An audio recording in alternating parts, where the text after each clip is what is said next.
पीयूष हमारे साथ मौजूद है। पीयूष, जो स्थिति है उसमें 101 किसान जो लगातार रुकने का नाम नहीं ले रहे, बढ़ते जा रहे हैं, अपडेट क्या है इस वक्त? तो मैं आपको क्रम बता दूं कि क्या हुआ। आज 101 किसान आज वो उन्होंने अपना मन बनाया हुआ था कि वो आज दिल्ली की तरफ जाएंगे पैदल मार्च, लेकिन हमने देखा कि हरियाणा पुलिस भी अपनी तरफ से पूरी तरह से मुस्तैद थी और उन्होंने उनको जाने नहीं दिया। लेकिन जब हमने देखा कि कुछ हद तक किसानों के जरिए कुछ अनुशासनहीनता हो रही थी तो उनको रोकने के लिए आंसू गैस दागे गए और काफ़ी सारे आंसू गैस दागे गए, जिसमें आंसू गैस के अलावा स्मोक बॉम्ब भी दागे गए। अब इसमें हमें बताया जा रहा है कि 6 किसान को चोटें लगी है, जिसमें 2 हमारे कैमरा में भी कैद हुए हैं।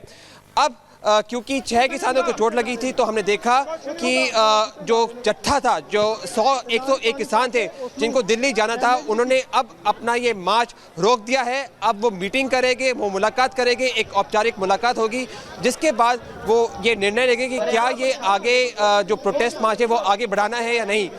अहम बात ये है कि हमने आज फिर से देखा कि हरियाणा जो पुलिस थी उन्होंने एक आक्रामक रुख उठाया, क्योंकि वो नहीं चाहती कि किसी प्रकार की भी कानून व्यवस्था किसी भी हालत में ख़राब हो।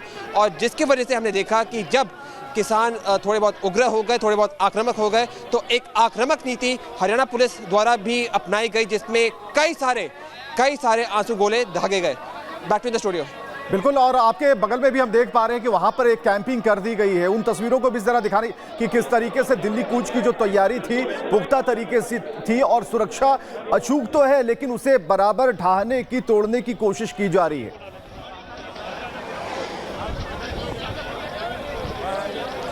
तो मैं आपको बता दूं एक बात कि अब यहाँ पे जो शंभू बॉर्डर है वहाँ पे स्थिति थोड़ी शांतिपूर्ण हो गई है, क्योंकि सरवन सिंह पंधेर जो किसान मजदूर मंच के नेता है और जिनकी अगुवाई में एक जत्था आगमन जा रहा था दिल्ली की तरफ, उन्होंने अब ये बोल दिया है कि अब ये जो प्रोटेस्ट मार्च है, ये जो जत्था है जो जा रहा था, वो अभी नहीं जाएगा। वो पहले औपचारिक मुलाकात करेंगे अपने समर्थकों के साथ। उन्होंने पुलिस से भी बात की है और आज स्थिति नियंत्रण में है यहाँ पर। लेकिन किसान नेताओं का क्या कहना है, वो क्या कहना चाहते हैं, उनका रिएक्शन क्या है, ये भी देखिए।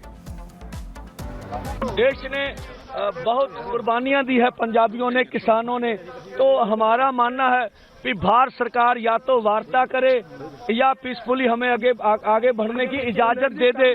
देश ने बहुत कुर्बानियां दी है पंजाबियों ने, किसानों ने, तो हमारा मानना है कि भारत सरकार या तो वार्ता करे या पीसफुली हमें आगे बढ़ने की इजाजत दे दे।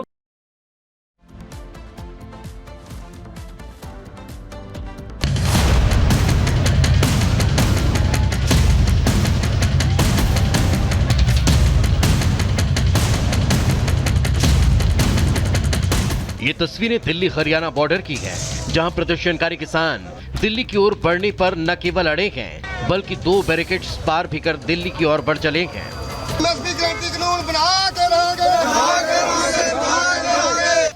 बॉर्डर पर कैंप लगाकर बैठे किसानों ने दिल्ली कूच शुरू कर दिया है।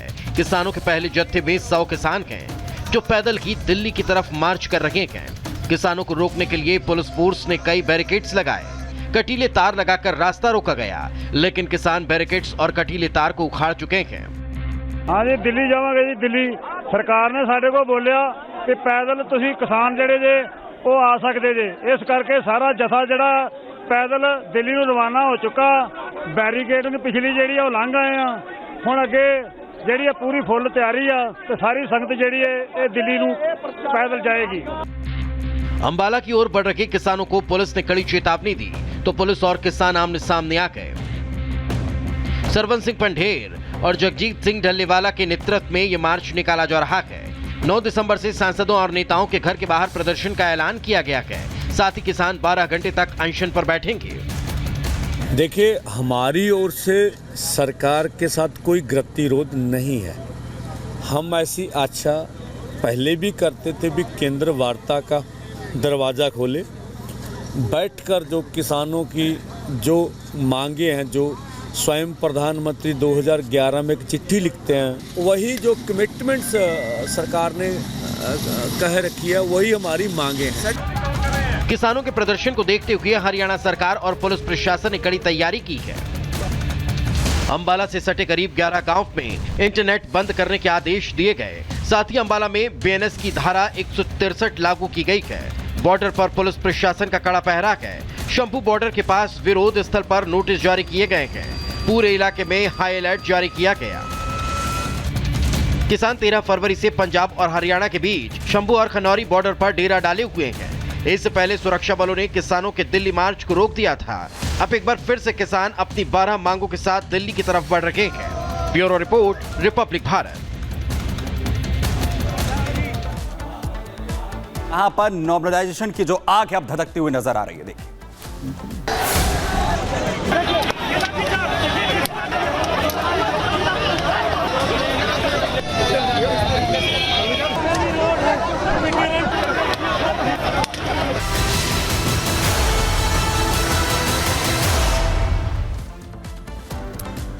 तो उत्तर प्रदेश से नॉर्मलाइजेशन की मांग होते हुए अब बिहार पहुंच चुकी है, जहां पर स्टूडेंट्स की तरफ से बीपीएससी के बाहर जमकर प्रदर्शन किया गया। अपनी मांग को लेकर छात्र जुटे तो जमकर लाठियां प्रशासन की तरफ से भी भांजी गई। किस तरीके से ये विवाद जो है वो बढ़ता हुआ नजर आ रहा है, जरा देखिए।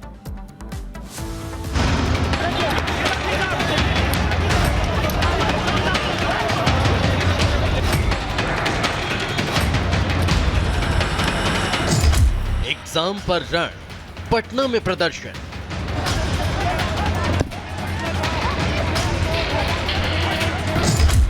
बीपीएससी के बाहर छात्रों का बवाल।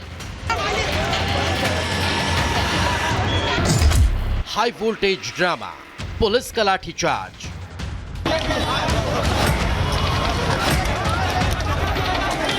बिहार के पटना में बीपीएससी दफ्तर के बाहर छात्रों ने जबरदस्त हंगामा कर दिया। विरोध प्रदर्शन इतना भयंकर कि छात्रों को तितर-बितर करने के लिए पुलिस को लाठीचार्ज करना पड़ा।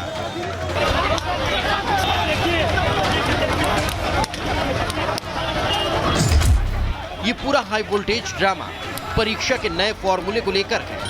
बीपीएससी प्रीलिम्स परीक्षा के नियमों में बदलाव किया गया है, जिसके विरोध में पटना में सैकड़ों की संख्या में छात्र प्रदर्शन करने पहुंचे। नारेबाजी के साथ शुरू हुआ प्रदर्शन देखते ही देखते उग्र हो गया।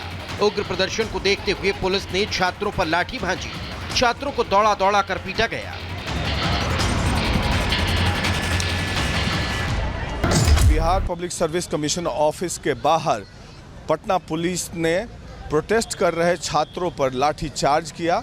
लाठी चार्ज करने का कारण ये था कि ये हज़ारों की संख्या में यहाँ पर स्टूडेंट्स एकत्रित थे, जो कि प्रोटेस्ट कर रहे थे बीपीएससी ऑफिस के सामने कि नॉर्मलाइजेशन ऑफ क्वेश्चन पेपर हो। नॉर्मलाइजेशन ऑफ क्वेश्चन पेपर मतलब इन बच्चों का डिमांड ये है कि जो भी स्टूडेंट्स अपीयर हो रहे हैं बिहार पब्लिक सर्विस कमीशन के एग्जामिनेशन में, सारे क्वेश्चन समान हो हर बच्चों के लिए। पहले पुलिस की तरफ से कोशिश छात्रों को समझाने की हुई, लेकिन नहीं माने जाने पर लाठीचार्ज किया गया। प्रदर्शन कर रहे छात्रों को वहां से खदेड़ा गया। हालांकि कुछ देर बाद की छात्र एक बार फिर आयोग के दफ्तर की तरफ बैनर पोस्टर लेकर बढ़ने लगे। आखिरकार छात्रों को हिरासत में ले लिया गया। कि नॉर्मलाइजेशन को हटाया जाए और डेट को एक्सटेंड किया जाए। कुछ नहीं, हम लोग नॉर्मलाइजेशन को हटाने का मतलब क्या है? सारा क्वेश्चन एक ही होना चाहिए। हाँ, एक सेट एक पेपर और सारे जगह एक शिफ्ट पे होना चाहिए और कुछ नहीं चाहिए हम लोग को। करीबन लाखों की संख्या में थे, परंतु पुलिस के द्वारा हमारे छात्र नेता दिलीप कुमार पर पहले ही लाठीचार्ज कर दिया गया। परंतु फिर भी छात्र अभी तक डटे हुए हैं। पुलिस बल के द्वारा लाठी प्रयोग किया जा रहा है, फिर भी छिटपुट वे में छात्र इधर उधर है। मगर छात्र हम लोग अब तक, जब तक हमारी मांग पूरी ना हो जाए तब तक हम लोग यहाँ पर डटे रहेंगे। सर के ऊपर मारा गया है मुझे प्रशासन के द्वारा। जबरदस्ती हम लोग को भगाया जा रहा था, जो हम शांतिपूर्ण प्रोटेस्ट कर रहे थे नॉर्मलाइजेशन को लेकर। 13 दिसंबर को 17वीं बीपीएससी की प्रीलिम्स परीक्षा के छात्र नियमों में किए गए बदलाव का विरोध कर रहे हैं। वो 1 शिफ्ट 1 पेपर की मांग कर रहे हैं। कह रहे हैं राज्य सरकार से इस पर दोबारा विचार करें। लाठीचार्ज नहीं होनी चाहिए थे। हम लोग शांतिपूर्वक से आए थे तो शांतिपूर्वक बात करनी चाहिए। तो ऐसे लाठीचार्ज करना कहीं तक जायज नहीं था। अब देखिए किस तरह से महिलाओं को दौड़ा दौड़ा कर पीटा जा रहा है। एक भी महिला पुलिस नहीं है, सारे मेल पुलिस ऑफिसर्स मार रहे हैं यहाँ पे लोगों को। हम लोग का बात सुना नहीं गया, बात करने का मौका नहीं दिया गया, ऊपर से लाठीचार्ज किया गया। हम लोग कोई भी कुछ भी गलत नहीं कि हम शांतिपूर्वक ढंग से अपना बात कर रहे हैं। हालांकि आपको बता दें, इस मामले को लेकर आयोग पहले ही कह चुका है इस बार सिविल सेवा परीक्षा में नॉर्मलाइजेशन लागू नहीं होगा। तो अब सवाल उठ रहे हैं कि पेपर को लेकर अफवाहें क्यों उड़ाई जा रही हैं। छात्रों का प्रदर्शन कहीं राजनीति से प्रेरित तो नहीं, प्रदर्शन के पीछे कहीं सियासी साजिश तो नहीं।